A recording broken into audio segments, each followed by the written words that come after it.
The link? When I hit it, it goes to it, but it won't let me do it. Can you just go to the general? Okay, okay, alrighty. All right, well, it is about 5 after 6, 5 after 5, I apologize for running a few minutes late. It is Tuesday, September 6th at 5:05, and we'll call the special meeting of the East Bay Township Board to order, and we'll start with the Pledge of Allegiance, if you'll join me.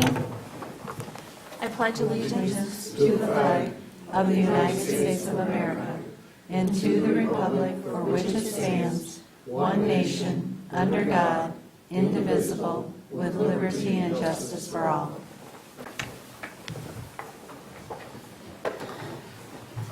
Okay, Ann will do roll call attendance. Sure. Bartlett. Yes. Lyle. Yes, Walters. Yes. Suzanne Cortate. Here. Matt Cortate. Here. And it's noted that Matt Cook is absent and excused. And friend. Oh, and front. Here. Yeah. Okay. The agenda is before you. We only have one item on the agenda, which is the Hammond Townhouse Condos Special Assessment District. And is there any conflict?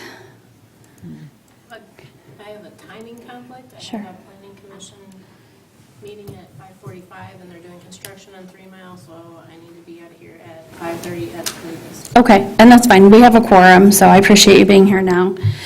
With that, is there a motion for approval of the agenda? so move. Support. Okay, motion by Lyle, support by Bartlett, to approve the agenda as presented. Any further discussion? All in favor indicate by saying aye. Aye. Aye. Any opposed by no? Okay, that'll be our agenda. This is the first opportunity for public comment.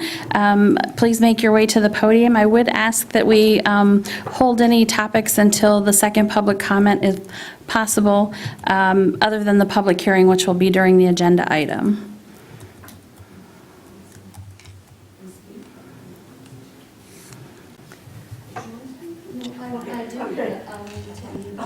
You're during the, Carol, you'll be during the agenda item with the public hearing. Judy, go ahead. Thank you. Good evening. Judy Nemitz, East Bay Township residents. What is GO-REC and community fit? It's not GO-REC. For every action, there is an equal and opposite reaction. Simple physics, Newton's law. Out of the GO-REC PUD action, we now have a community reaction. A positive reaction of community building amongst the Forest Lakes residents. People have joined together to decide and define what fits in a place where they live, recreate, work, vote, and pay taxes. I spent 45 years as a university administrator, 30 in residence life or student housing. We thought we knew how to build community among students. So we said, let's build those community bathrooms, let's build those mega dining halls, and let's put 2 or 3 students in a 10 by 14 room. We needed to listen to the people that live there. It didn't work until we listened to the students and the people that were actually living in that community. They wanted private baths. They wanted intimate dining. They wanted larger living spaces. Well, the same holds true for the Forest Lakes area. The area that residents want a natural area. They want to live and work in an area that they can also recreate, that they vote, they pay taxes for an infrastructure that cannot sustain a commercial event center. A GO-REC event center of transient activities. GO-REC will become a destination, not a home. The GO-REC PUD is a transient activity center that has a failing infrastructure and is surrounded by Brown Bridge Quiet Area, state land, water, and residents of homes. Folks, this kind of activity center, weddings, parties, races, does not fit in Forest Lakes community. The area residents don't value more traffic, more noise, more AIS, lack of wastewater controls, and more transient activity. If the PUD is approved, it stays with the land no matter who owns it.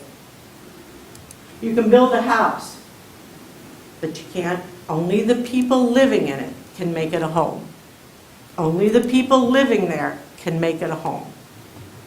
So I'm asking you to deny the GO-REC PUD in its current form, as it does not fit. Thank you very much. Thank you, Judy. Hello, how are you? Good evening. Caitlin Falensky, Arbutus Lake. To quote Mark Twain, history never repeats itself, but it does often rhyme. June 29th, 2021, the Planning Commission approved an amended site plan. It was so incomplete, there were 9 conditions required to achieve compliance with the 90-day timeline mentioned. We are now 14-plus months beyond that approval, and many items are still outstanding. Native vegetation was to be restored within the 50-foot setback. It has not. All structures were to be removed from the required 50-foot setback. This has still not been verified. Compliance with the impervious surface allowance is still pending. The stormwater plan that was installed is nothing like what they received approval for. And I am not an expert, that is according to the township's engineer. On-site special events are not permitted, yet Township's legal counsel has redefined special events so that rehearsal dinners, weddings, and other gatherings have somehow been allowed. Total boat storage was determined by Township staff in July of 2021, yet it has been violated many times in the last 2 summers with 0 actionable enforcement from the Township.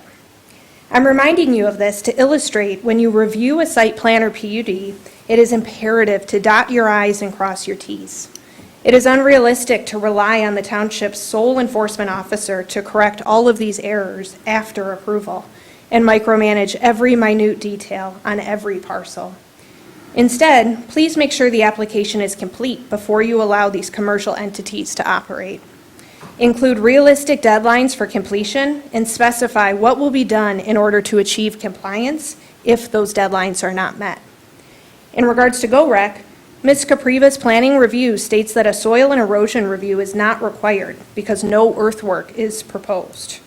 Yet we all know the septic requires maintenance in order to accommodate their desired occupancies, and the shuttered shooting range will require excavation at the very least. The tree inventory, landscape plan, market and economic feasibility, and other information pertinent to the use were all waived by the Planning Commission. Worse yet, upon recommendation of the PUD, the Planning Commission chair noted that they are simply a recommending body and that the board would be tasked with the actual approval. However, you are all relying on the work that they did not do in order to cast an informed vote. Thank you. And did you introduce yourself and get her name and also Judy's as well? Okay, very good, thank you. Hello, Ralph. Good evening, Ralph Bednar's property owner on Rainy Lake at 1380 Autumn Trail, also the current president of the Rainy Lake Association. Thank you for this opportunity tonight to continue my comments that were cut short last week. I just want to remind you that the Rainy Lake Association requests you to vote no in its entirety on the GO-REC PUD at your next meeting. Also want to remind you that we have requested that you rescind the township staff's ambiguous approval of lawful and non-conforming historical accessory uses regarding watercraft access to Rainy Lake as well as Spider Lake and Bass Lake. You are aware that the settlement does not represent the Rainy Lake community in its entirety. The settlement for 60 public boats, as well as the Planning Commission's recommendation to allow for the 60 boats per day on Rainy Lake via the GO-REC waterfront, is not supported by the Rainy Lake property owners. This number of public boats via the GO-REC waterfront was not determined by a proper recreational carrying capacity study for Rainy Lake, but it is an ambiguous number allegedly determined by historical canoe, rowboat, and sailboat use by the Boy Scouts. You are aware of the Rainy Lake position against public boat access to Rainy Lake via the GO-REC waterfront. By allowing only on-site rental watercraft and use only on Rainy Lake, both the number of watercraft and the ability to guard against AIS, aquatic invasive species, are controlled. Thank you again for your time. Thank you very much. Any further public comment? Hello, sir. Could you introduce yourself? Sure, Brian Lettington, Scout Camp Road, Rainy Lake property owner. I just want to read a short statement in support of my friends and neighbors here, in support that you continue, and we encourage you to vote no on the PUD. This no vote will demonstrate your commitment to the constituents of the area by preserving its area, natural state, and by showing us that you're true, active listeners in a decision that is by far seen to be a collective choice, not just the choice of you. Thank you. Thank you. Any other further public comment? Okay, seeing none, we'll move forward to our business before the board, which is the public hearing for the Hammond Townhouse Condos District. All of you on the board here are aware that this is the special assessment district for the municipal water connection for the 12 townhouses located on Hammond Road. This is the first initial public hearing for the motion was passed on September 25th to create the district and to establish the first public hearing. August 25th, sorry, did I say September? Okay, August 25th. So this is indeed that public hearing. As you know, we have sent the notice for the public hearing out for tonight's meeting, along with a waiver to property owners to fill out if they would like to their choice, if they would like to waive the notification and the public hearing for that special assessment district. We has, as of today, received all 12 properties have filed those waivers, so that allows us to move at a quicker pace, and we'll get into a little bit of another, things pop up, and all roads are not always clear, and we'll talk about that with respect to the bids. We had a request for bids out today, and actually, I think before going straight to the public hearing, we'll kind of go over that and then have the public hearing so that any who want to make comment are aware of the status of the situation. So with that, Brian, would you mind coming up and visiting with the board? This is Brian Souza, for anyone who's watching, of Wade Trim, the township engineer. Can you talk about the process? And of course, we know how expedited it's been, and the results of that, and what that means for us today. Absolutely, thank you. Good evening, everybody. Again, Brian Souza from Wade Trim. So last week, we began the advertisement period to collect bids for the project to connect the townhouses to the township's water system, which is on Hammond Road, south side of Hammond Road. That's part of the water system project that you did 4 years ago, roughly. So the advertisement, I believe, was sent out on Tuesday. The plans and specs were delivered on Wednesday, including 5 local contractors that we requested bids from directly. So we advertised it in case there was somebody that didn't know about it and they were interested, and then also requested bids from 5 local contractors. Those were Elmer's, Bash, Alpers Excavating, Matt's Underground, and Molon Excavating. Bids were due today at 2 o'clock. Okay, so they got everything on Wednesday. Quick turnaround to have bids turned in by 2 o'clock today. Now, several of those contractors knew about the project a while ago. They knew this was coming, so it wasn't just out of the blue. So, long story short, we did not get any bids today. So we called contractors to find out what was going on. And I can give you kind of the rundown. It really boils down to they're busy and they don't have time to look at it or do the work. So Matt's Underground, very helpful, very interested, couldn't get a crew, an excavating crew that they could use to help get this project to fruition. And talking with him today, he thought if it was in October, he might have time. If he had a month and a half lead time to know about it, he might be able to get something scheduled. He talked about getting some other contractor as a sub to them on board. So that was one option. Alpers Excavating weren't interested. They just said, hey, we're way too busy. Thanks for thinking of us. Click. I mean, it wasn't disrespectful. We're too busy. So Bash, they said today that they're interested. They had an hour to look at it on Thursday before they went on vacation, Labor Day weekend. So they did not get a bid pulled together, but when we talked to them, they were very interested. They thought they had to start construction next week. Well, because of the process, that's not the way it laid out, and that's not what we had in the schedule, so there was just some miscommunication there. So I believe that they are still very interested in giving a price to the township to do the work. Elmer's did not respond at all. Molon did not respond at all. So So where we sit, we've got a project that we need to do, we don't have any bids. We've got one price that was given from Elmer's directly to the property owner. And we've got a contractor now that is willing to, from my understanding, willing to give a price and do it fairly quickly. So I think our next steps here are, I call those contractors that we talked with directly.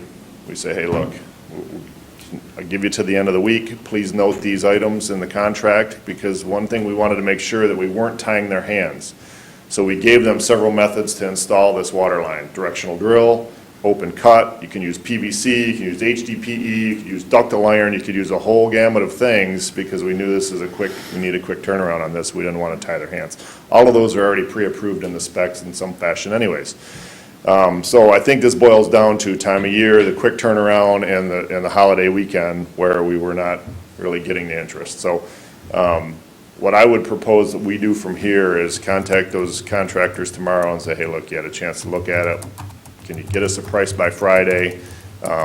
Here's some of the nuances. We want to make sure you understand that we are leaving this as an open contract, because one of the big thing on here is the meter. Really, the pipe was not a problem. They all said, hey, we can get the pipe, not a problem. The meter might take a little while. Well, the way those meters work is we have to have a bypass piping around it, so that if ever there is a problem with the meter, it has to be taken out, calibrated, whatever, they can turn some valves and the users still have water while the meter is taken out and serviced. So what we can do, we told the contractors this in the bid package, said, look, if you can't get the meter right away, we're not worried about it. We'll go forward with construction. We just need to get them water. When the meter shows up, then we can put it in, all right, and get that in operation. So I think if we point that out in a little more crisp fashion, maybe with some of those contractors, we might get some more interest. But I think in short, we could at least get one price to go with that design. So, Brian, what about, did we have any other interest from anybody no, outside? We had one, an underground directional drilling company was interested, asked if they could have one more day for the bid, and this morning I said, look, we can't. I can't extend it right now. The meeting's tonight, so if we get bids, we're moving forward. If we don't, I'll give you a call. But he sent over a page of information, but it wasn't a bid, wasn't a responsive bid, didn't have the information that's needed with it. So, so he showed a little interest, and he's a local company, Romer. Yeah, so that, other than that, that was it. We never had any calls, never had any requests for more information, nothing. And so, and technically then that did not meet the bid specs to, okay. Okay. All right, so first, any questions for Brian based on that information? We definitely knew that this was a possibility with the quick turnaround, but we wanted to give that option to be able to turn this around quickly and adhere to our purchasing policy as we could. Again, I also think too, just like Brian does, having talked with a couple of those contractors, that we can work with them and get something going. Any other questions? Okay, Brian, I'm going to switch it over to Brian Graham really quickly and just talk about the process. Brian, we originally, you had prepared a resolution if we had all of the waivers, and of course, assuming that we had a contract response that we could award, what the resolution would be, and then one without the waivers if we were continuing on as normal. We have a little bit of a in-between situation here. Once I realized you didn't have the bids as you anticipated, I did some minor changes to the resolution. According to the Special Assessment District procedures, this is the first public hearing where you then will determine whether you want to create the Special Assessment District. The second public hearing is basically to look at the numbers and to confirm the assessment rule. Because you don't have the numbers yet, we're really not in a position to confirm any kind of an assessment role. So what the resolution I'm proposing that you adopt is basically to schedule the second public hearing, authorize the supervisor and the township engineer to contact the companies directly to see if you can get some firm estimated costs. And then once you get that and once you have the waivers already, you might be able then to forego the second public hearing and call a special meeting to pass a resolution to confirm the assessment roll with those numbers. But in order to keep the process moving, I think it's important that you at least schedule the second public hearing, keep that process moving, which should always be truncated later once you have the actual numbers. Yeah, we were hoping today was the fork in the road, which we could choose one direction or the other. It's not. We're going to be just a little bit further down the road before we can do that. So in the packet before you, you do have the affidavit of mailing. Sue was out of town on vacation, so Tracy handled that. That's in your packet, and that was for the public hearing tonight. You have what the assessment roll would be certified and look like. Obviously, as Brian mentioned, you notice that the actual assessment per parcel is not included in there because we don't have those final prices. And you have the notice for the meeting for the 19th. The amount is left blank. Sue will fill that in with probably the original amount because we feel like we will be solidly under that. So that will go out, and hopefully that'll go out tomorrow to the Record Eagle to be put in their first days able to do that. And then the last is the resolution that you have that Brian amended. And that would start resolution number 12 is what that would be. Just look at something real quickly here.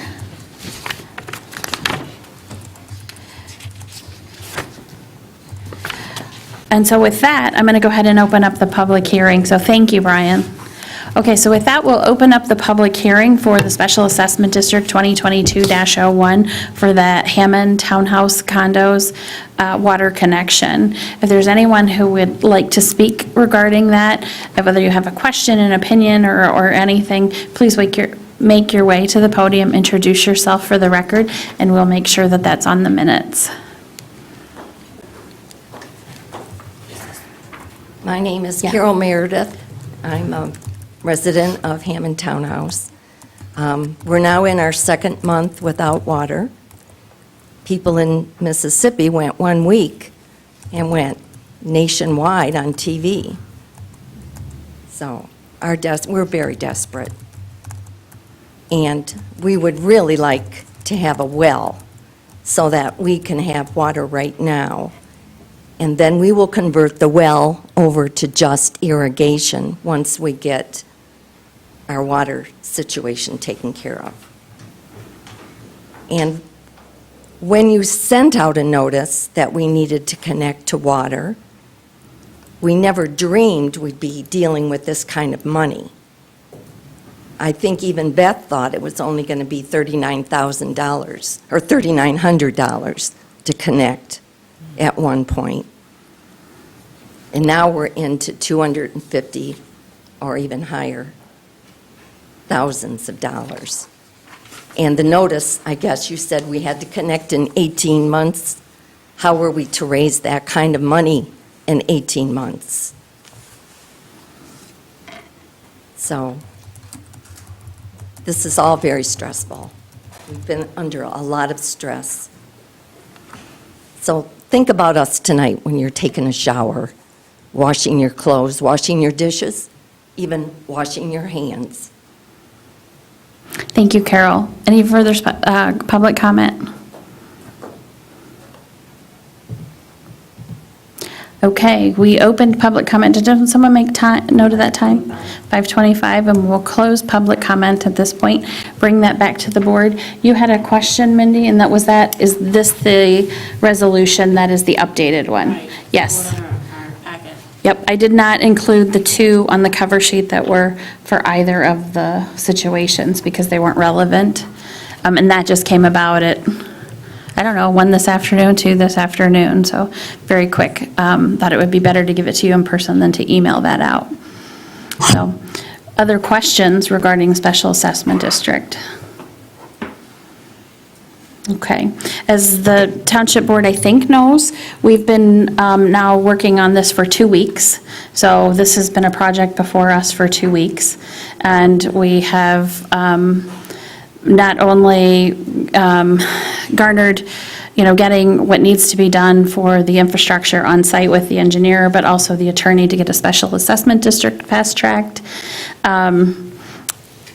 as well as engaging with the attorneys to get an ability to do 1 meter instead of metering the 12 townhouses individually, which would significantly increase cost.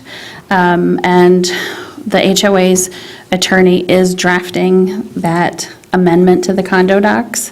So we're not holding anything up for that. We're still letting this go as quick as we can as far as the engineering and the contractors. As far as, for clarification, for any of you or anybody watching, the 18 months, which Carol was referring to, has to do with the ordinance, which says during an extension of a line that homes that are in, and Brian can correct me if I'm wrong on any of this, but if it's industrial, commercial, or multifamily on any extension within 18 months, they would need to be connected. And we didn't force connection. Obviously, this connection is due to a failed well. And the HOA did try to correct the failed well, and unfortunately, that was not successful. They can do that without a permit.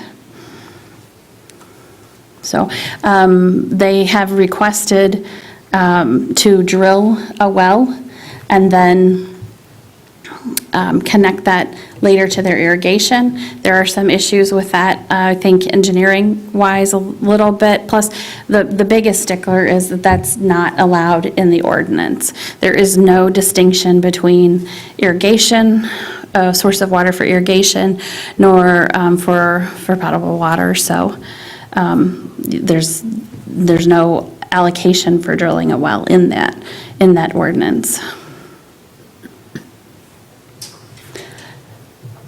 Any comments or clarifications necessary for the board? Is there a motion or direction for myself and Brian to carry out? And also John DeVozo, thank you, John, for being here. Manager of the DPW is here as well if you have any questions. I'll make a motion to approve resolution number 12 of 2022, resolution creating the Hammond Township Condo Special Assessment District 2022-1, ordering creation of a special assessment role and scheduling a second public hearing for September 19th, 2022 at 6:30. Sorry. I'd support.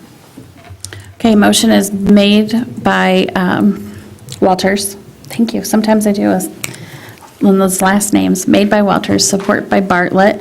Any further discussion? We'll do a roll call vote. Ann? Walters. Yes. Bartlett. Yes. Matt Cortade. Yes. Suzanne Cortade. Yes. Glenn Lyle. Yes. Beth Friend. Yes. Okay, quick question. Brian Graham, sorry, not only are they the same name, they're sitting right in front of each other, so I can't even look to discern between the two of them. So Brian Souza and he'll work with contractors to get that in line. As soon as we get a number and a viable contractor to handle the project, then I would need to schedule a special meeting with the assessment role with the cost in place, and we would pass that, but that would not necessarily, because we have all of the waivers, need to adhere to the 10-day and the public notification. We could do that on a 24-hour call for charter township meetings. Okay, that will be the plan then, unless anybody has any questions or comments otherwise. Okay, with that, we will come to our final public comment. If there's any public comment, please feel free to make your way to the podium and address the board. Okay, our upcoming meetings are, oh, I'm sorry, thank you. Good evening. How are you? I'm well. How are you? Good. Brendan Flensky, Arbutus Lake. With so many major issues impacting East Bay Township, I have often been reminded, those who know do not care, and those who care do not know. The Township's Transient Activity Ordinance defines transient activities as any outdoor activity that is temporary, intermittent, or recurrent in nature, and which offers products, goods, or services, including entertainment services, in which depends upon attracting the attention and patronage of the public and businesses. Provided, however, that the purposes of this ordinance The following activities or businesses shall be considered a transient activity, so shall not be considered. Social gatherings, family reunions, receptions, picnics, gatherings and related events lasting no more than 48 hours if all events are conducted on private property or a public park with any permits required for the use of facilities and/or pavilions from the township. With all this in mind, the township issued 3 transient activity permits for weddings at GoRec last month, October 1st, 6th, and 20th.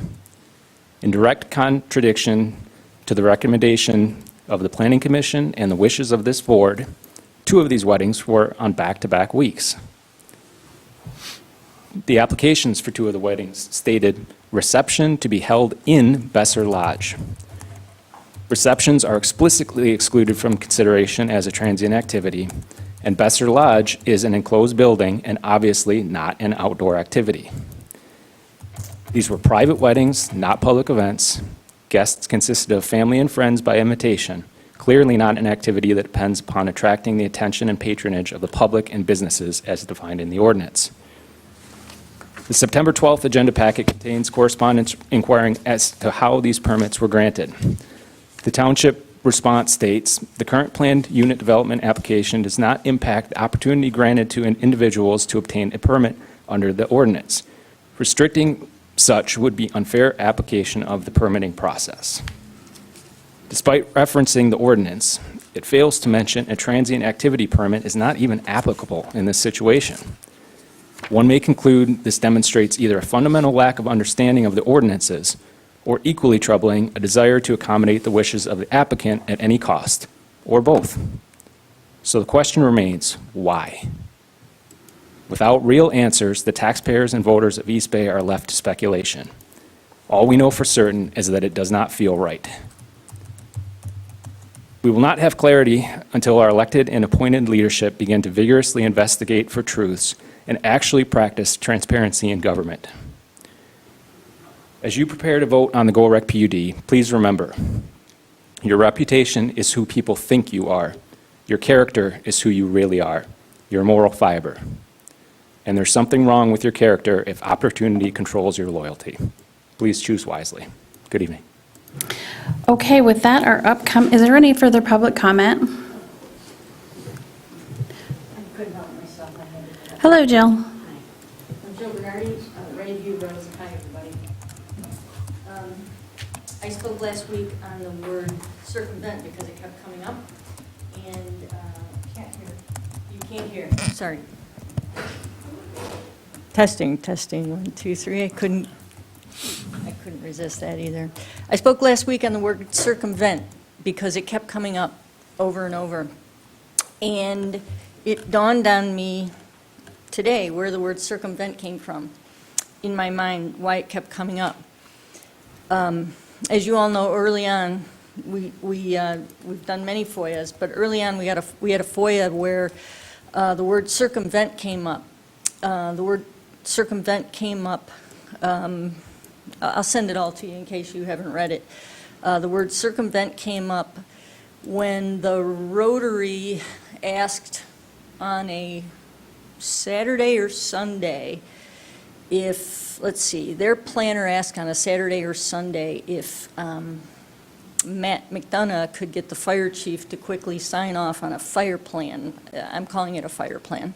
The plan that they needed for the PUD application. They wanted that plan to be submitted to the Planning Commission on the following Monday.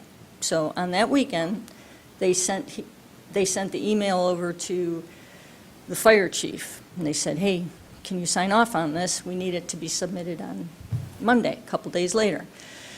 Next email is from a gentleman who handles that at the fire department, and that email says to Claire, oh my gosh, I don't know if you were, obviously I'm paraphrasing, so bear with me. Beth, you're quite familiar with this email. You ended up on the tail end of this thing. Claire, I don't know if you were copied on this, but I've created quite a firestorm over this. The Rotary is trying to circumvent everything that needs to be done. They need to do this, that, and the other thing, just like any other planned unit development. But they're trying to circumvent this, and, there's a little firestorm about that. Is the township aware of this, and what does the township really want from us? Claire appropriately says, well, gosh, no, let me get with the township supervisor. Of course, she has to go to her supervisor. And the next message says, we want everything you would normally expect. You can correct me if I'm wrong. Everything you would normally expect. And in one line it says, we want to know this. The word circumvent was used in that, and it reminds me that circumvent has been used throughout this whole process. And I'll send you that, because every tentacle that the Rotary has, and they have deep tentacles, they've used to circumvent a system. But it's very interesting, when I listen to people that live and have worked on the Lakemore project, it's very interesting that GOREC has such deep tentacles, and they're so far-reaching, that they use the same planner. And they presented an initial PUD application that the Lakemore group used. Now, they have tentacles, they could use anybody. They could use any certified engineering group, but they used the same planner that Lakemore used. And this thing's still going. I don't know how, with all of the deficiencies in it, and it ended up getting recommended to you folks. And I think you're still dealing with that. I think that's still a monster. Please don't allow whatever slipped through the Planning Commission to circumvent the real laws here. Please don't rely on any issues that aren't being reinforced by the Grand Traverse Regional Land Conservancy. Anything that you would expect them to enforce, or the Road Commission. Speaking of circumvent, one more thing. Early on in those FOIAs, Jeff Jocks actually asked Mr. Wendling, he says, oh my gosh, I see that it's required that GOREC needs to be on a main road. This is before it even made it to the Planning Commission. No, we don't need to do that. That was circumvented right out of the gate to the town, from the attorney, the township attorney circumvented that. There's been a lot of circumvention before it even got to our Planning Commission. I hear you, it's green. Well, I know she's not timing you, but Who was new. One last thing. The Planning Commission was brand new. I don't have any Some little hadn't hope. been there from the beginning. Some didn't know. Some in this room said, I'm overwhelmed. Some said, I don't know what I'm doing. It's no wonder that it slipped through the Planning Commission. Please don't let it slip through this room. Thank you for your time. absolutely, Jill. And just for clarification, which I rarely do, but for clarification for board members, and Jill said she'd send that on, I cannot speak to the communication between another agency. However, when that came to ours, the direction was for the agency to conduct its reviews as it always does. The word circumvent was not in there, and what was quoted was, I believe, out of the ordinance as to what we were requesting them to do. As stated in our ordinance. So thank you very much. And with that, any other further public comment? Yes, you'll see it in writing. Upcoming meetings are September 12th. We have a regular meeting, and September 19th, we have a special meeting. And again, for those here with Hammond Townhouse, that will be the second public hearing. Hopefully, we won't need that, but we will still have that because it also has emergency services on it as well. If there are no objections, we stand adjourned, and thank you for being here tonight. And I think the Planning Commission wants us out of here, and they want their room. Thank you.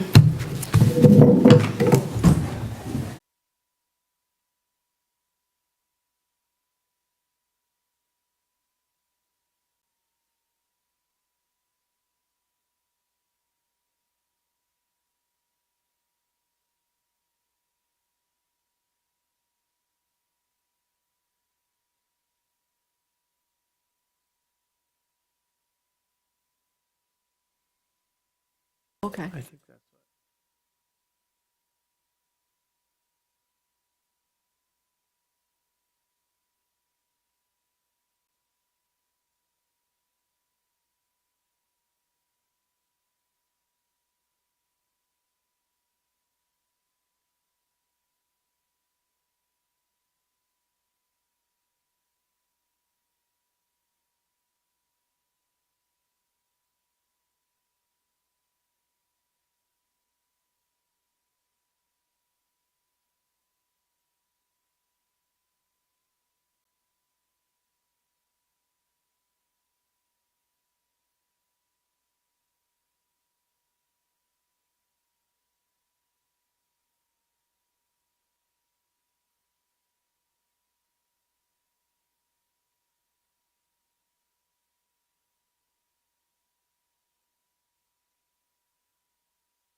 I think we're all here.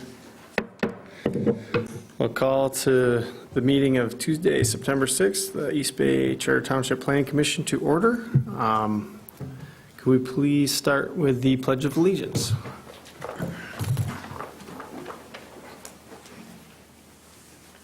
I pledge allegiance to the flag of the United States of America and to the republic for which it stands, one nation, under God, indivisible, with liberty and justice for all. Thank you. And can we get a roll call, please? Of course, Gonzalez. Here. Wassam. Here. Edley. Here. Walters. Ferguson. Here. Leonard. Here. Thank you. I love technology when it works. Next on the agenda is the review for conflict of interest. If anyone's had any conflict of interest on any of the agenda's items this evening, please let me know. If not, we'll continue moving forward. No takers? Okay. Next on the agenda is the approval of the agenda. Any modifications or corrections or things we need to talk about? If not, I'll have to entertain a motion.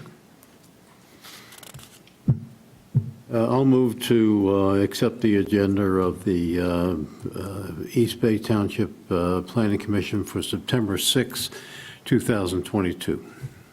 Second. Thank you. Motion was made by Paul, seconded by Carl for approval of the agenda. All those in favor signify by saying aye. Aye. All those opposed? Motion carries. Thank you. Next up is the approval of minutes, and we've got two separate packages of meeting minutes that I was going to turn to Claire for just kind of explanation on the ones that were back from July. So Claire, could you help us out? Okay. So you'll recall from July, there was one item, and there's correspondence in your packet from former Planning Commissioner Judy Nemitz, who's also here in the audience with us. But you'll see that we're looking for the Planning Commission to amend the July minutes to correctly state that she did not seek reappointment for another term. The minutes incorrectly reflect that she resigned. So that's what we are looking to amend, and we can amend those with a 2/3 vote, even though they were previously approved by the Planning Commission. Got it. Thank you for that clarification. So we'll need a motion on that to amend the minutes to reflect that correction. Do we have separate motions for each of these, or is this one motion for both? I would recommend separate for both. Okay. I'll make a motion to approve the minutes of July 5th. Is that the right one? Mm-hmm. July 5th, 2022, with the amendments to reflect Judy's not being reappointed, not seeking reappointment. Is there a second? Support. Second. Thank you, Mindy. All right, we've got a motion by Carl, seconded by Mindy, for corrections on the July 5th, 2022 meeting minutes. All those in favor signify by saying aye. Aye. All those opposed? Thank you, the motion carries. Next up are the August 3rd, 2022 meeting minutes. Any corrections or changes or clarification points?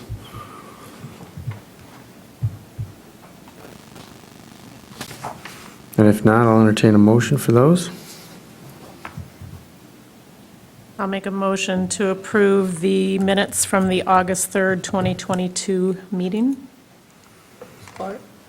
Thank you. So go ahead, motion by Renee, support by Mindy. Any discussion on those?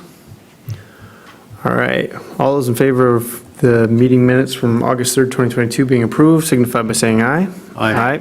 All those opposed? Motion carries. Thank you. All right, next on the agenda is public comment. For any item that's not on the agenda below, please feel free to step up to the plate. I want to take Judy Nemitz, East Bay Township resident. I just want to thank you very much for your time tonight. And those chairs are much more comfortable than those, so I hope your meetings are short and not till 11 p.m. Have a good meeting. Thank you again. Thank you. Thank you, Judy.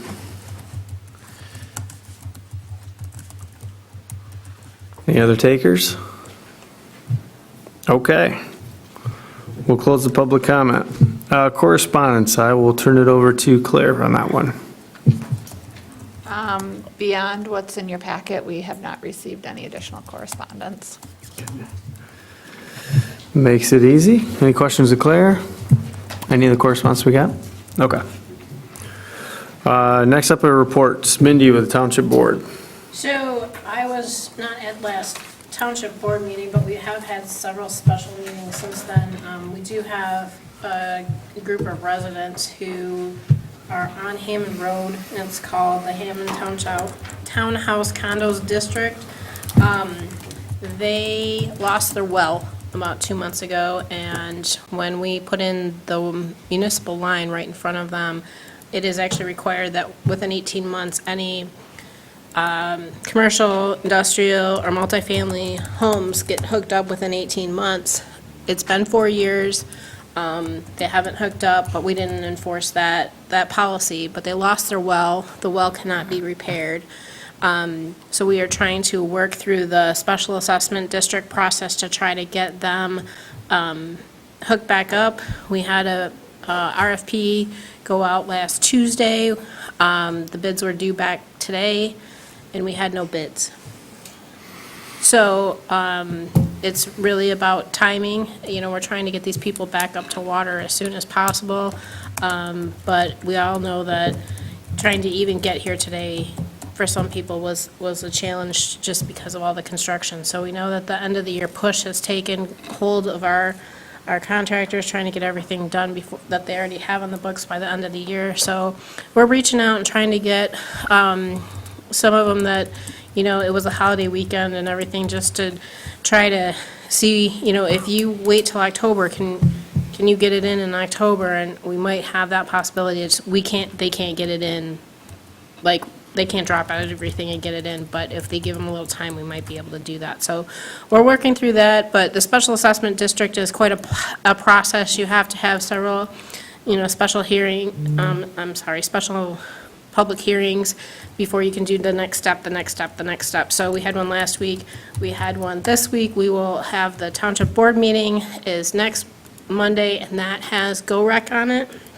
And then the following week, we have another special meeting for this condo district if we need to have it. So there's a lot going on with that.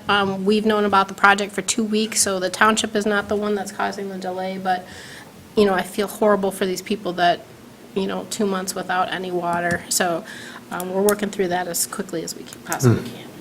Yeah. Thank you. Any questions for Mindy? Okay, next up, looks like ZBA with Paul. No meeting. That's easy. Last on the docket would be Claire. Okay. So just wanted to give you an update that the board last week approved a contract with OHM for engineering of the 3 Mile Trail. So we're going to be kicking that planning process off soon, engaging a steering committee. It's also going to include a couple of public meetings. September 20th is, as you know, the public hearing for the draft township master plan. Planning and zoning staff is going to be over at the East Bay Branch Library this Saturday afternoon during the ice cream social. So we're going to be promoting the Safe Routes to School programming at the 4 schools and some of the Safe Routes to School infrastructure that we've got coming. We're also going to have Norte there doing some bike tune-ups, and then we're also going to have a table with some education and information about the master plan. So we'll have, be promoting the Traverse City master plan that's just kicking off their process, and then also some information on the East Bay Township master plan with the public hearing coming up in September. So feel free to stop by if you're in the neighborhood. We're going to be officially kicking off the zoning ordinance rewrite September 20th as well. So that's the special meeting. We're going to have our consultant team here on September 20th to meet with the Planning Commission and present the township, or the proposed process, and review that with the commissioners. And then the last item I have is the Stellar Hospitality, that site plan, special land use permit that was approved by the Planning Commission. Staff approved a minor amendment to that site plan, and that is basically in relation to the driveways. So you'll recall there were 2 driveways that were approved on US 31. Those remain the same. And then there's 1 driveway that was part of the site plan, access to 4 Mile. The Road Commission had some concerns with the way that driveway was lining up with adjacent commercial across the street. So the Road Commission basically gave the developer 3 options. One is to realign the commercial across the street, work with that property owner. The second option is to realign their driveway, move a utility pole and move it slightly to the north, which would include working with an adjacent property owner. And then the third option would be a right turn in, right turn out only on 4 Mile. So that was administratively approved. It's to be determined exactly what they're going to select, but it's not going to change the configuration of any of the site plan, buildings, anything that was approved by the Planning Commission. So just wanted to report that, and happy to answer any questions if anyone has questions on that. I only have one question tied to the meeting on the 20th. What time was that? That's at 6:30. 6:30, okay, normal time. Got it. Okay. Any other questions for Claire? Okay. On to item 13, the Business Before the Planning Commission. First on the docket under A is election of a chair, vice chair, and secretary. These can be quite entertaining, I would say, in terms of who's going to step up to the plate. I don't know how we want to start the bidding here, but Claire, help us out. Just wanted to, kind of related, I would recommend, I think each year annually, it's a good time to also review your bylaws. So that's why I included that in the packet. And the one question I know the Planning Commission was asking was the dates of the July, the appointments occur in July, and the election of chair, vice chair, and secretary occurs in September per the bylaws. So the Planning Commission, I talked with Beth about this. She said it would be easier to amend the bylaws to move that date and just have the selection of chair, vice chair, and secretary in July to match up with the terms, as opposed to changing the terms. So if that's something that you want to change in your bylaws, you can change your bylaws at any regular meeting with a 2/3 vote. So that would just be an option if you were interested in taking a look at that this month or any future month. I guess to answer that question, I don't really worry, I'm not too worried about it one way or the other. I know that we had talked about it in July. I can't remember what triggered that conversation though. Can you? We had to do it 2 times in a row. Yeah, it's just because there was a gap. Yeah. Wasn't there, it was temporary to fill out that's the year. to That's fill what the it gap. was. So we only had it for like Yeah. 2 months. Yep. Okay. Deal merge, I think that's what they call that. Anyway, we'll come back to that. So, yeah, I mean, if we're here, if you guys are comfortable, we can make that amendment if we want to take it on in July or leave it the way it is. Any thoughts? My only concern is if there's multiple people leaving in July and there's not a reappointment, is September the appropriate, does September allow the appropriate amount of time for the board to find replacements? And that's my only concern, is given that 2 months instead of, just, because the board's August meeting may be after the planning commission meeting, it may be before, it depends on how everything shakes out, but September makes sense with that thought. Yeah, I guess because I was trying to think back, like, well, why haven't we ever run into this? It's because we never really had anyone. Never had the chair leave. Yeah, we never had the chair leave in the past, so that was kind of unique. And, it's been like that for a reason for many, many years. It's a little uncommon, I would say, overall. But it was something that we discussed is how did we get in this situation, right? But it was a little unorthodox as to what we were kind of working with at the time. I guess that being said, I'm not one to buck the apple cart, if you will, but if we want to make an adjustment, now's maybe our time, or how do people feel about that? I think it's fine the way it is right now. I mean, we can always change the bylaws. Sure. So, Yeah, well, I was going to say that it made sense to do it at the exact same time, but Mindy brings up a good point. What if their terms end and we're struggling we don't have people to, so I agree, let's keep it the way it is. That's what I would think. Okay. I think so too. I'll make a motion to have Dan Leonard chair, Paul Gonzalez vice chair, and Carl Ferguson secretary. I'll support. Is there debate here? Actually, maybe now is the best time for debate. I guess I'm okay with it if Paul's okay with it and Carl's okay with it. I'm fine with it. Unless, Paul, you want to swap. But that wasn't the motion. No, I'm good, if you guys are. I'm good. Okay. So we got a motion, we got a second on the table, motion by Mindy, second by Renee. All those in favor signify by saying aye. Aye. Those opposed? We're stuck. Here we are, boys. Thank you. Thank you. All right, that was painless. Okay, now on to the real agenda items here. We've got possible zoning amendment 2-22, the Stream Bridge Crossing, public hearing, discussion, and possible action. I think maybe we'll lead with Claire, if you want to give us an intro into this and how we've gotten here. We've been here before, but we've kind of shored up our language a bit, and I'll turn it over to you. Yep, so you'll recall this is kind of the impetus for this was the realization that there was really no provisions in place to allow any type of pedestrian, non-motorized crossings of any of the creeks or streams in East Bay Township. So Planning Commission's been working on this draft ordinance amendment. We've worked with legal counsel on this. As presented, this version that you're reviewing tonight was what was presented to you back in July when you set the public hearing, so no changes have been made since then. And just for clarity's sake, I think, God, there was only one other agency that we were waiting to hear back something from. I feel like it was tied to, maybe it was clarification on the width of the bridge? Oh, yeah. Weren't we going back and forth? Ashley said one thing and something else. So the clarification that I got was basically that the complexity of the AASHTO standards, it's not like a specific standard, it's tied to the type of facility and the type of funding source. And so my understanding is that 14 feet covers us. I think the goal is to make it a little bit narrower than 14 feet with this specific trail design, but that would be the maximum. Got it. Okay, thank you. I knew there was one kind of lingering thing.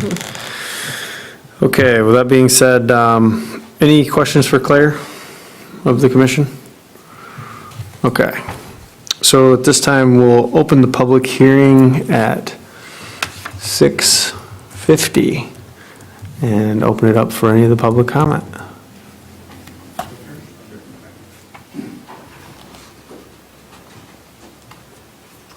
Howdy, everybody. My name is Chris Garrick. I'm the Director of Stewardship for the Grand Traverse Regional Land Conservancy, and just wanted to take the opportunity to voice our support with the proposed amendment. as it sits now. I know you guys have been working on it for a long time, and there's some back and forth, and I think where you guys are right now is a really good balance between protecting the resource and allowing people to be able to utilize the property. And I don't mean to speak for other people, but I guess I will since they aren't here, but I think a lot of the other organizations that have weighed in throughout the process are of the same mind and thinking that where you guys are at right now is really good. So just want to thank you for your work on that. We'd love to see it go forward as proposed. Got it. Great, thank you. Yep. Appreciate it. Anybody else?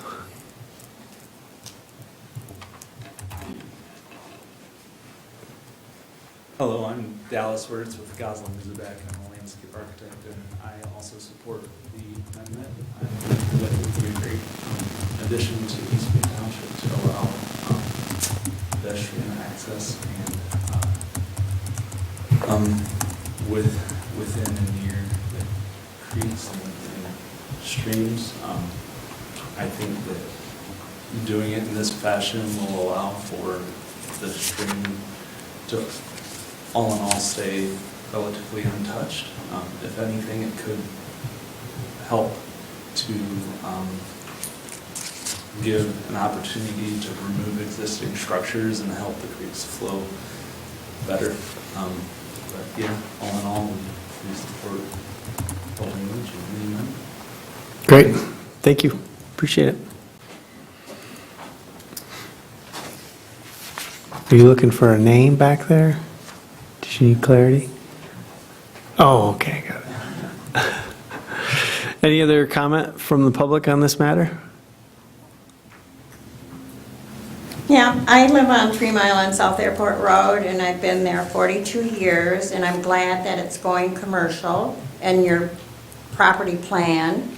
And I just want to state that I'm happy with it because that piece of property has not been residential since they did the big road change. It's awful living there. I can't get in my driveway and I can't get out. And there's no sign saying don't block the driveway, don't do this, or one lane will stop and let me in and the other one goes through. It's hell there. So I'm really glad it's gonna be commercial. So I just want to be on the record to say that. Could you give me your I'm Rhonda name? Hodge. Pardon? I am Rhonda Hodge, Gotcha. And what's your address again, Rhonda? 3535 3 Mile Road North. Perfect, thank you. Thanks. Okay, any other takers? All right, that being said, we'll close the public hearing at 6:54 and bring it back to the commission for discussion or clarification or even a motion at this point. And just to remind everybody, we are not the final say. We're recommending one way or another this go to the township board for review.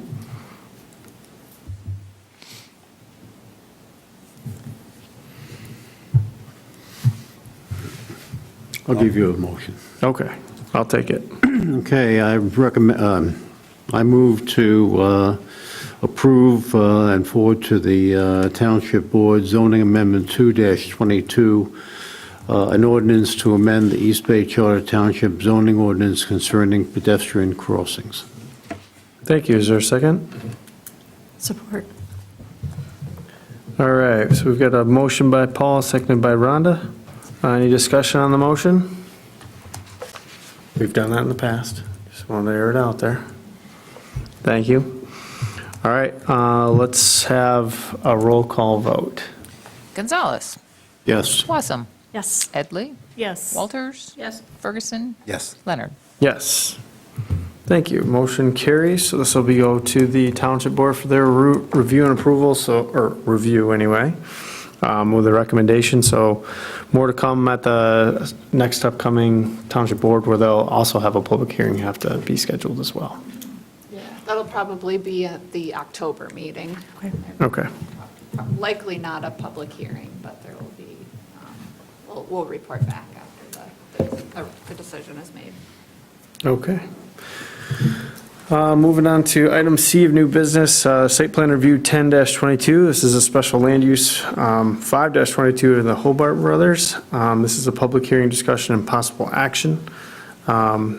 all of us visited the site earlier this evening, but Claire, if maybe you could kind of set the table for us for the general public who was not in attendance. Sure. So the applicant, Peninsula Construction and Design, is proposing in addition, so as you know, it's an existing industrial building located on International Drive. So the addition puts the building over 50,000 square feet, which triggers the special land use permit. So generally, any development such as this in an established industrial park just goes through administrative review and approval, and then I would report back to you. So I was in the process of reviewing, realized it was going to put this building over that required square footage, and so that's when we scheduled the special land use permit and public hearing for this site. So just to give you a little background, looking at other buildings that are within the industrial park, this would be the largest one, but there's others that are of similar size, 40,000 square feet. This one, as you saw today, is pretty well buffered, and so it's not, super visible from the road, just it's a nice-looking building, and so from my perspective, this expansion wouldn't make it look kind of outside of what the neighboring properties. There's no expansion of operations proposed, so the application is really just seeking additional storage space as opposed to, intensity of operations. There's wetlands that exist on the property, but there's no proposed impact to the wetlands. The property is also located within the Mitchell and Baker Creek Protection Overlay District, but the site is located over 100 feet from any stream or tributary. As you'll see, the staff report and the recommended findings that I put together, this meets all standards related to the industrial district, the performance metrics, landscaping, screening, and lighting. The applicant has secured a stormwater permit, so you'll see there's some recommended conditions of approval that would be securing the soil erosion permit, which is a requirement, fixing that fence gate dumpster where the dumpster enclosure is. It's currently broken, so my recommendation is instead of, replacing it, just repairing that gate, which the applicant was more than happy to do. And then also adjusting the parking stall size to meet the minimum dimensions. Right now, it's 18 instead of the required 20, I believe. But other than that, it looks good, and so I didn't have any concerns from just a site plan review standpoint. Got it. Thank you. Any questions of Claire? Okay. And the applicants with us this evening, Steve from Peninsula, if you wouldn't mind coming up and kind of filling in the blanks. Yeah. I'm Stephen Richardson with Peninsula Construction. We all met earlier on the site. Claire did a great job summing it up. There is one building that's larger than 50,000 square foot in our park, but it's in phase one. It's towards the front of the park, and that's, can I say the name of it? It's Grand Traverse Container. There's tons of semis going in and out of there. I believe that building is 80,000 plus square feet, but that thing's been added on to at least 4 times since I've been to Peninsula. But it is back in the park. It is well screened, and hopefully when you guys drove through our park that you do notice that we do take steps to preserve as many trees as we can on our sites. There's a lot of sites there that have the original trees in front of the building that we left during development, because we like that. It's a drive back through there. It's quite wooded. More than happy to fix the dumpster. That's no problem. We run into the wood dumpsters last maybe 20 years. This one's at about 16 years, so it's about time. And as far as repainting the lines, that's not a problem. They painted them short when they did that to increase the access aisles, but we can increase them 2 foot on each side while still maintaining a proper access aisle. And by doing the addition, we are eliminating the parking spots on the very south of that parking to provide adequate room for the semi to pull in, and then when he pulls out, he's not clipping any cars. While he's up here, any questions of the applicant? Okay. Well, thank you for your time. There may be some more that we'll have you come up after there's public comment if we need any clarification.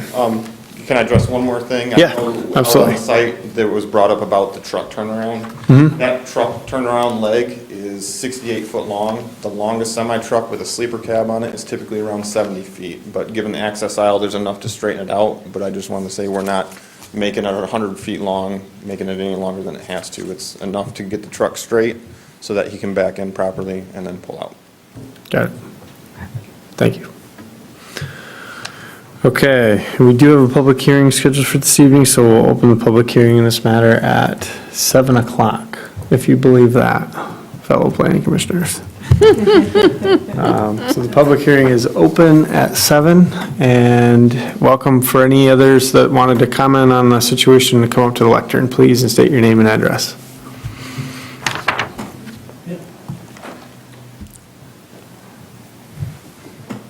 My name's Robert Ashman. I live at 1790 Glendale.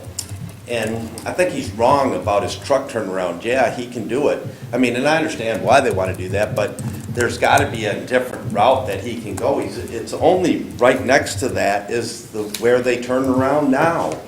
So why can't they just turn around where they're at and come and back into his door?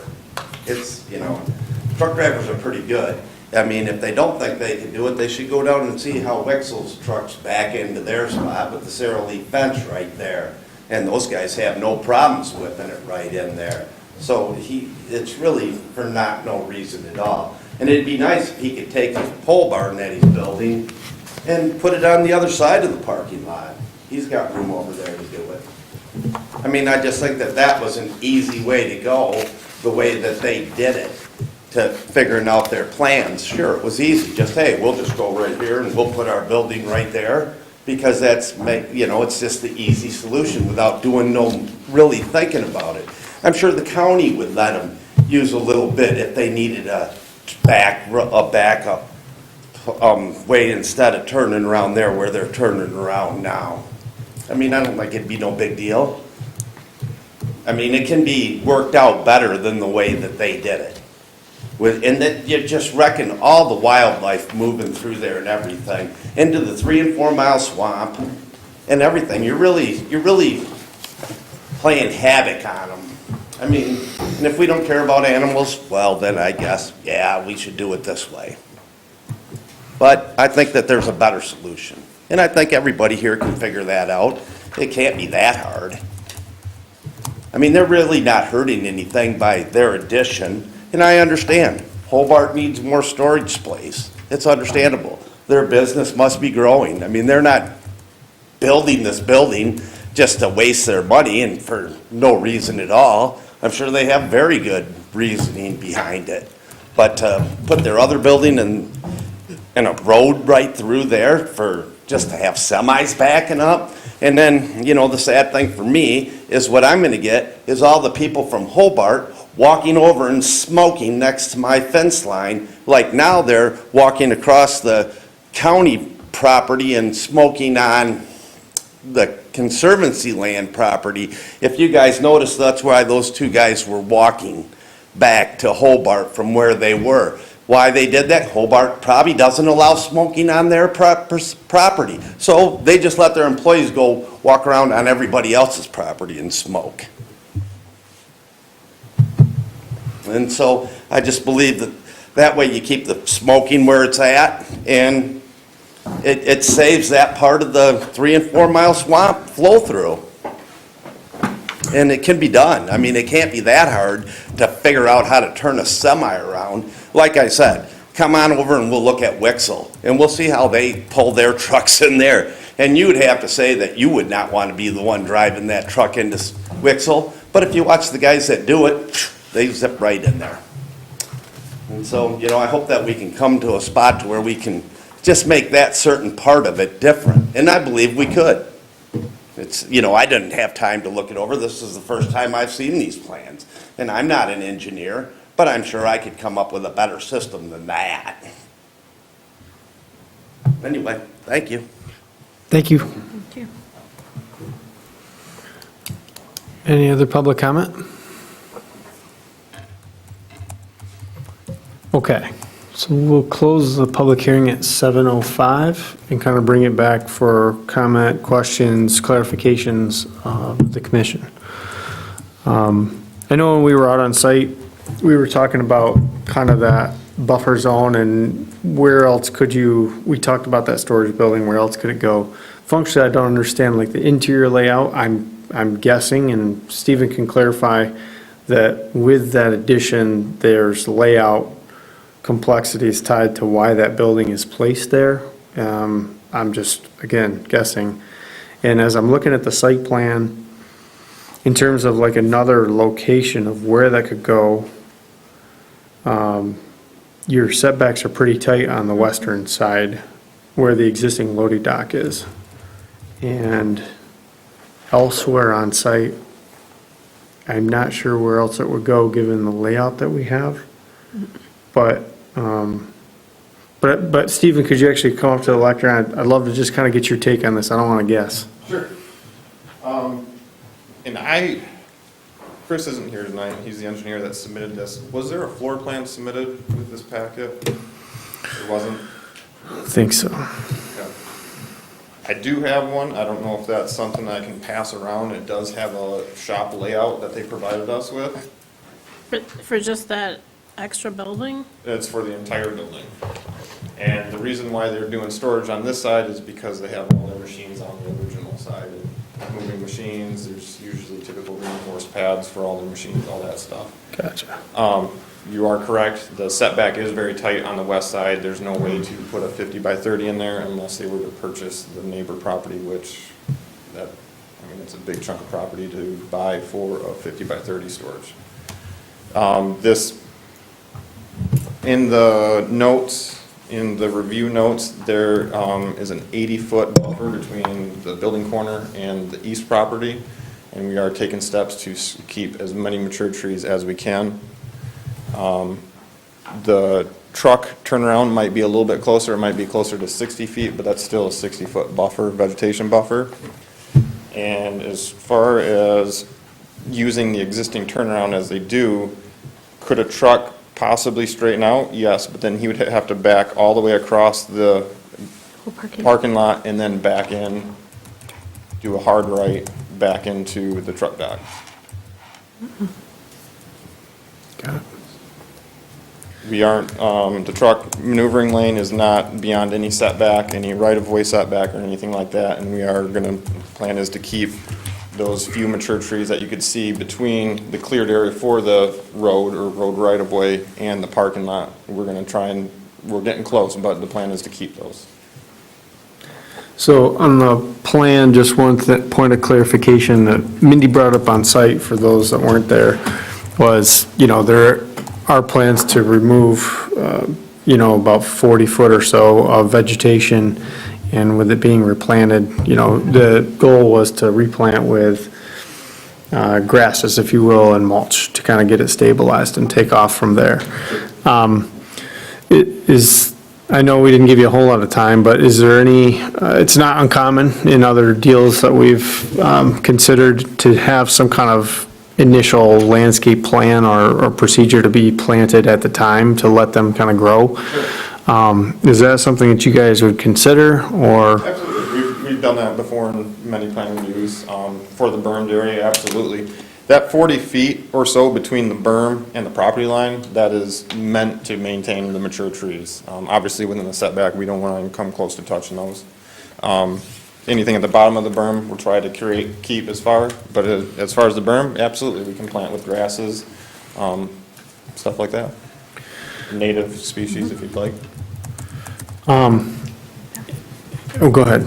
That's what I'd like to see, because it'll have deeper roots and help that berm stabilize versus just grass seed. Sure. And then it'll help, with all the animals as well. Which I haven't read the soil erosion review, but typically there's measures in place for berms and stuff like that, that you have to plant certain things, usually mulch blankets too, to help stabilize it during growing as well, to help preserve that. So one thing I'll just mention, and there, you'll see there are landscaping standards within the industrial zoning district. For some reason, our zoning ordinance does not include industrial sites within the landscaping standards, and so that's why you'll see that this wasn't reviewed under part, I think like 229 landscaping. So that's where our performance guarantee for landscaping comes in, where we generally require that 2 years. But we do have a provision that the planning commission can, generally just require a general performance guarantee of any nature, and so I think it would be appropriate if that's agreed upon to do that for landscaping, but that's why those standards weren't called out specifically under the landscaping section. And normally in an industrial area, I mean, I would anticipate, it's not uncommon, I mean, this is kind of one of the more preserved industrial parks I've been in, honestly. You drive around other parts of the community, it's a vastly different scenario. So I appreciate the fact that you want to keep what's out there, but also I can kind of see the point. This is a special use permit, so we're looking to kind of mitigate impact, if you will, from the neighbors. So Claire, do you think that, is that something that you would want to have provided, like at the time of land use permit being pulled? That's generally what we would do, is it's generally a 2-year performance guarantee where the cost of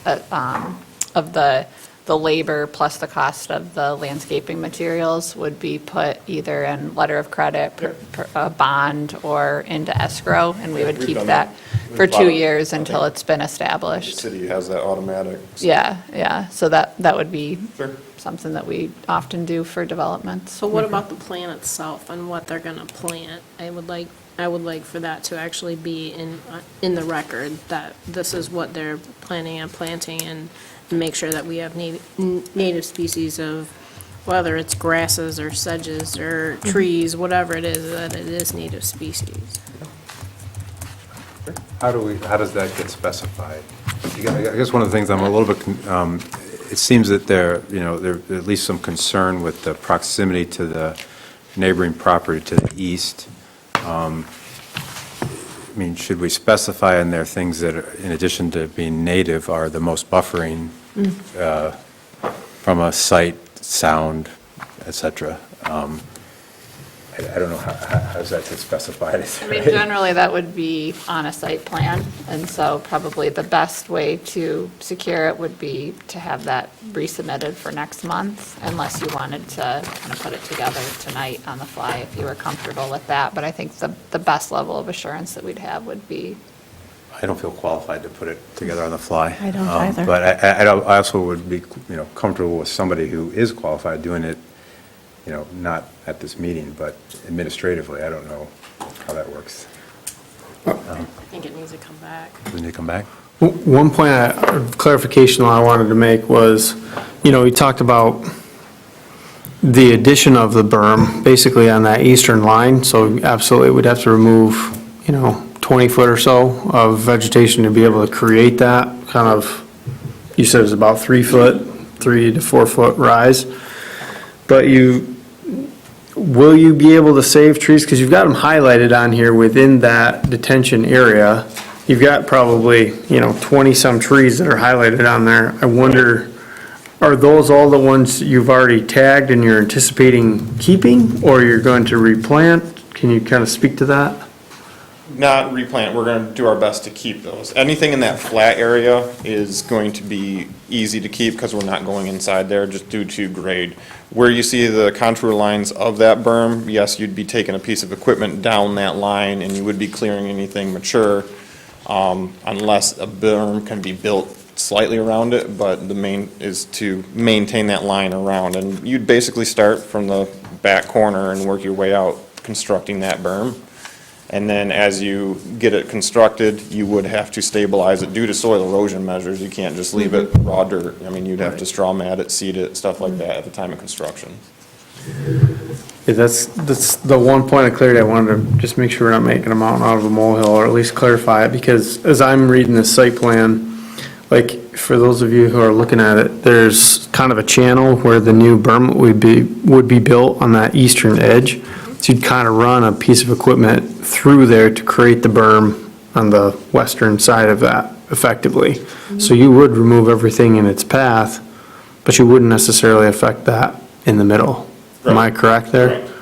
And on the western side of that berm, That's going to be naturally created from doing the addition and bringing in. yeah, you're gonna bring in fill to create a level situation for that addition generally. Yep. So it's gonna be higher than what we were standing on, right? And so it would naturally kind of fall the way I imagine you would engineer that into Sure. that berm. So that'd be the edge. It look actually very similar to what we walking along that edge of the building. It's flat, and then as it get 20 feet out or less than, it would slope down, and then that's when you start seeing the trees on the existing site, and that's what would create the west side of that.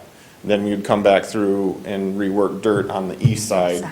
But then, once you do that, per soil erosion measures, you would have to stabilize that. And before soil erosion will even sign off on a permit, they have to see growth, knowing that it's getting stabilized. Got it.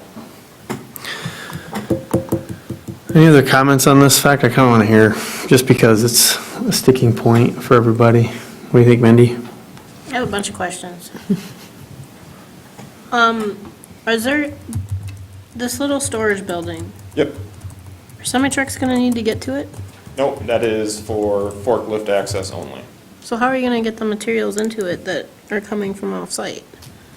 That would be loaded by the truck dock. The forklift then would unload it at the building and then bring it out to the storage building. Okay, at the site you started talking about, I thought you were gonna talk about secondary containment in this building, but you stopped talking. Yes, so- there is a sloped floor in that to hold any leaking oil, and I don't have the code as far as building code or fire code as to how much liquid has to be contained, but the engineer has looked at it and sloped the floor for it to contain, and it holds it inside in the building, and then you'd have to pump it out per qualified truck.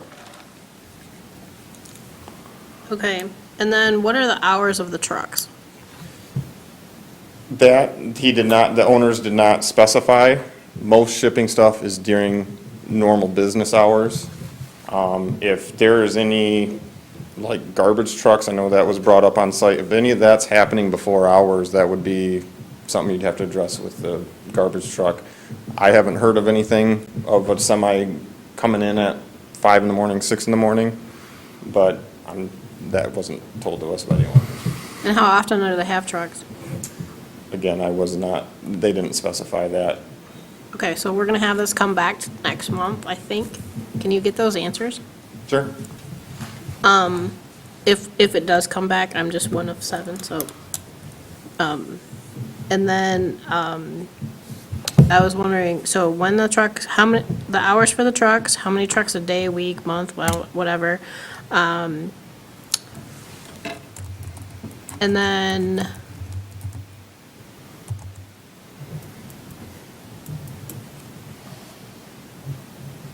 I was curious as to volume of material that is being stored in that.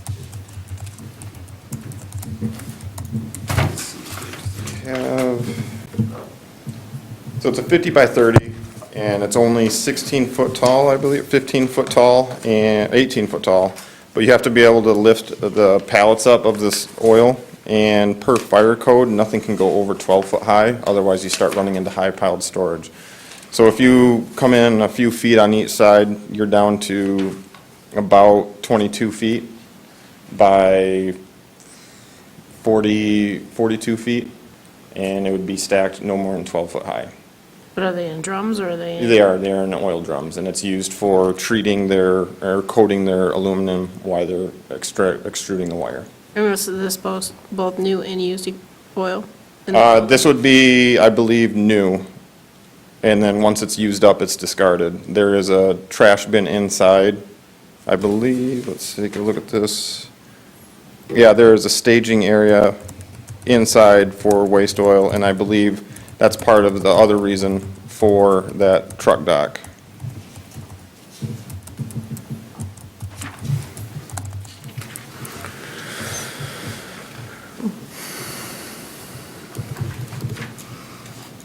Any other questions out there? So Mindy, the one threshold that we have in our zoning ordinance is that the facility cannot store or generate hazardous substances, including materials in quantities greater than 100 kilograms per month. So that was verified with the applicant that it was less than that. Okay.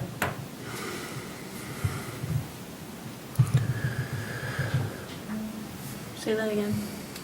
You can't, they can't store or generate hazardous substances, including materials in quantities greater than 100 kilograms per month. Which the oil that they're storing, according to our engineer and their owner, is not hazardous. But it's a polluting material. But it doesn't fall under the hazardous materials. No, but it is a polluting matter under your SPCC. But as far as building code and hazardous materials, it doesn't fall under it. She But just our said, zoning just said polluting material, and it is a polluting material. Yeah, so we might need to, if we are coming back, revisit, there's a section 220 groundwater protection standards. And I didn't see any concerns going through those standards with the operation, so we can take a look at those. Hazardous and polluting are different terms. Sorry, I'm taking notes.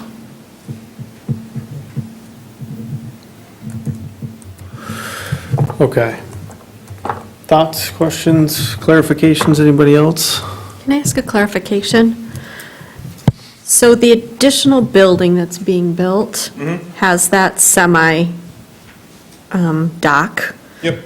And that semi-dock is going to be delivering the oil? And then it's moving to, it's on a pallet? Yep. Forklift will come and grab it out of the other door and move it to the storage? Yep. Today? Move it Okay. back to the building as As needed? Yep. Okay. But today, that storage exists within the building there today, correct? A small amount, yes, it does. Small amount? Okay, so this the need for the building is Yeah. increased production? Yeah, the need for the building is. Is storage. Of the welding wire that is produced. Okay. That they're producing. Okay. They are manufacturing it and extruding it down to, it comes in big rolls and it comes in big amounts and they're making different sizes. Sizes? This addition is for the storage of that, so they don't have to move their machines. Okay. But there is oil that is needed to do all this stuff. Okay.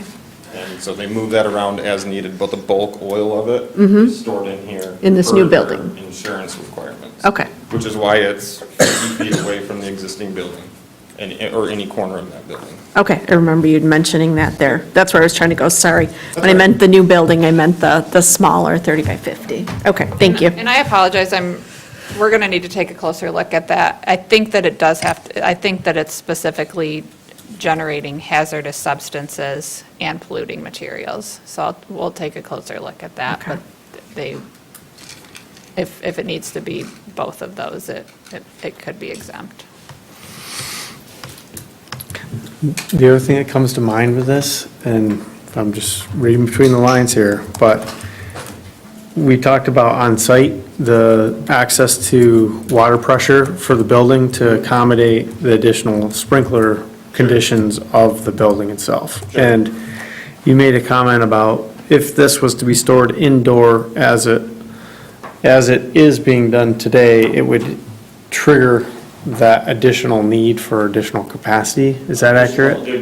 Per their Additional. insurance, it would require a dry system that fires on, it's a self-contained system, and it fires on that stored oil itself. It's not a building code issue, it's their insurance. FM Global has increased standards, whether it's building loads, stuff like that, and it also comes down to their operations. So this whole storage building is driven by their FM Global insurance standards.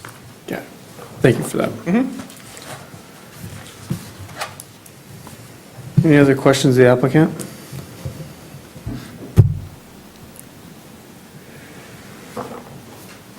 And again, this evening, this is a site plan review and special land use, so, you know, I've got kind of a list of things that we could get clarity on, at least to come back and ask again. I just didn't want to make sure, I don't want them to come back again and us have more unturned stones, if you will, hopefully. Can I ask just one more clarifying question, I think? So the new addition in the main building that has the semi-truck turnaround needed, is that semi-truck only delivering oil, or would it be other items? It might be more of a shipping as well, because that's the storage side. Storage, so shipping, okay. So it might be some shipping as well. Okay, because if it's just the oil and that oil gets moved via a forklift, you would hope that that turnaround wasn't necessary and just use the existing dock. Yeah, I don't know why a floor plan wasn't submitted with it, but it does have it layout, and there is all rack storage, coil storage on that side, so yeah, some of it would be for shipping. Okay. So yeah, having the interior layout would be super helpful, Mhm. Sure. just to put that to rest. Okay, thank you.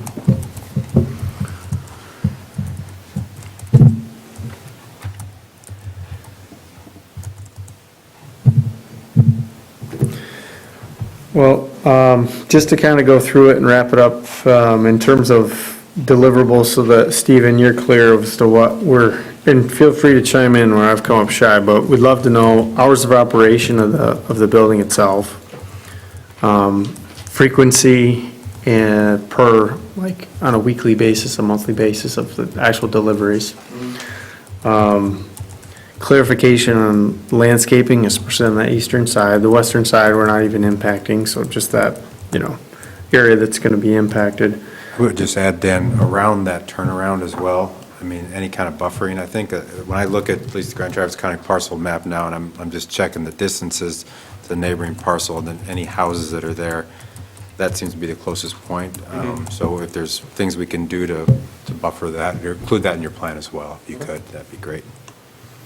Sorry, Dan, go ahead. No, that's perfect. Thank you. The volume of the materials that are stored within that additional building?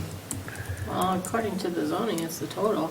Yeah, so I'm taking it closer. They define hazardous substances and polluting materials as hazardous chemicals as defined by the Michigan Department of Public Health and the department. So we'll take a closer look and we'll get that information, but it appears that the zoning ordinance might be a little bit less restrictive in terms of regulating the storage of oil on site, if it's not defined under the Michigan Department of Public Health and Michigan Department of Labor as a hazardous chemical.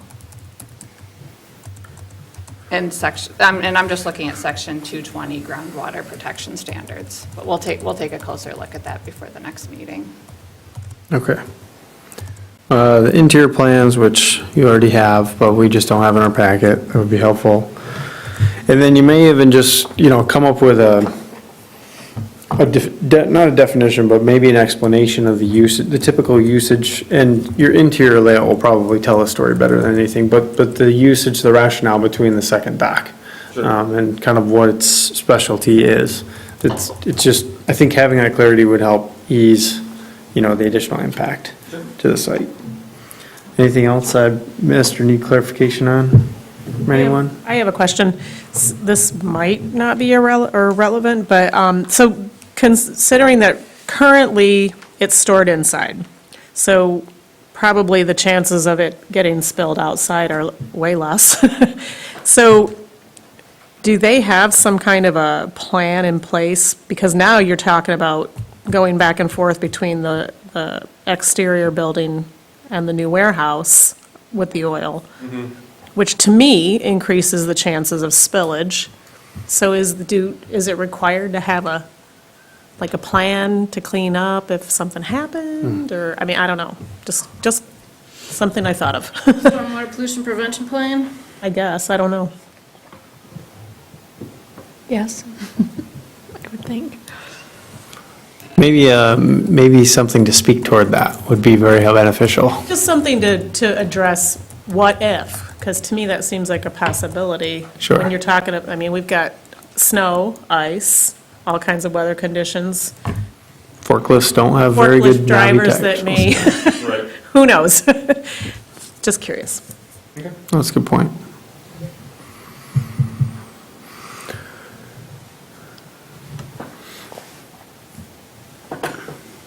Any other outliers there?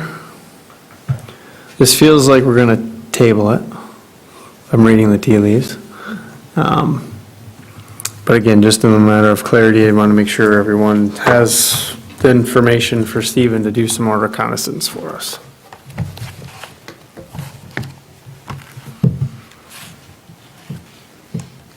And if we're all good, then I entertain a motion. Do we need to table it if it just says possible action? I'm thinking so, because we're having a public hearing, and it basically would invite those who are here back next month. So we can. We've already closed the public hearing, So, but. but the matter's still before us. I don't remember what the term was. I think it's postpone, is Postpone. what Peter has generally recommended with the But when decision. Don't we have that explanation, or is that for, just for the? Don't we have that explanation in Robert's rules, or is that just for elections? That's. No, You know that little print off earlier? It's Yeah, it's It on, talks about it's on post- target. Yeah. It's on target, Okay. yeah. So when we did GO-REC, so that we don't have to bring it back for public comment again, the public comment was closed. The record was closed. That Yeah. that's the word. So if you want to bring it back and have another public hearing, we can, or you can close the record, so when it comes back, it's not a public hearing again.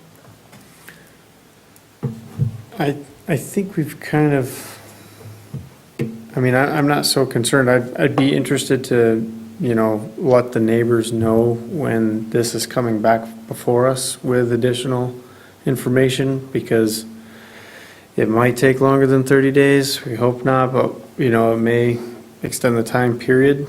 But then again, to go out and do all of the normal public hearing notifications is more burdensome and more time and more money.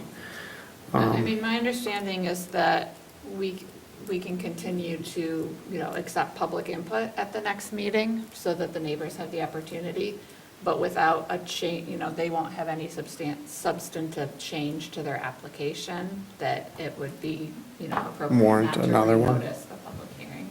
Got it. Okay. So it goes back to the clarification of the language. Do we want to table or do we want to postpone? Well, first we want to close the record of the public comment, so we don't have to renotice it. We can do that, but I thought that's what we did when we closed the public hearing. I'm confused. I know you're reading it too, Paul. Is this after a motion's been made, the postponement? How are you reading that?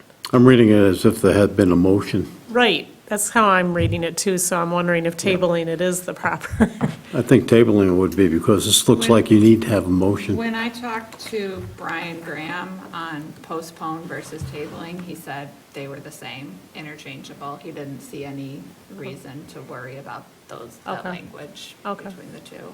When I followed up with him in relation Well- to Judy's inquiry. The only thing about postpone is you have to be somewhat certain as to time on that, whereas tabling you don't, Right. so. I think So table. maybe it'd be appropriate to table it based upon staff's complete record of the aforementioned items that we've already spelled out. Right. Is that fair? Yes. I think so.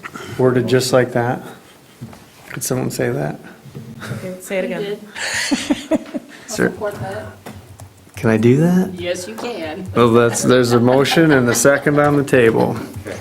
All those in favor signify by saying aye. Aye. Those opposed?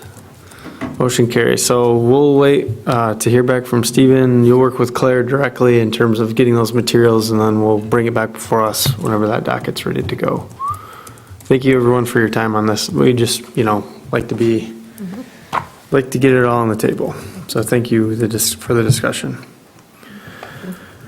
That's our last element of new business. Number 14 is additional public comment. Okay. Hearing none. Item 15, updates from planning commissioners. We can talk about your dogs, your fall plans, educational pieces. Anything good on Netflix? Yellowstone starting in November. Oh, that is a big one. I haven't watched that. You should. We just missed a marathon weekend. Every holiday, man, they do a marathon weekend. On that bombshell, our next meeting dates are, yep. That's your fault. Upcoming meeting dates are Tuesday, September 20th at 6:30. That's going to be a discussion of our master plan, right? Or zoning update? Zoning update, both. It'll be a public hearing for the master plan and then kicking off the zoning ordinance. Like my daughter says, both them. Both Be a busy evening. All right. And then we have an additional regular meeting on October 4th, 2022. Thank you, everyone, for coming. I think we're adjourned.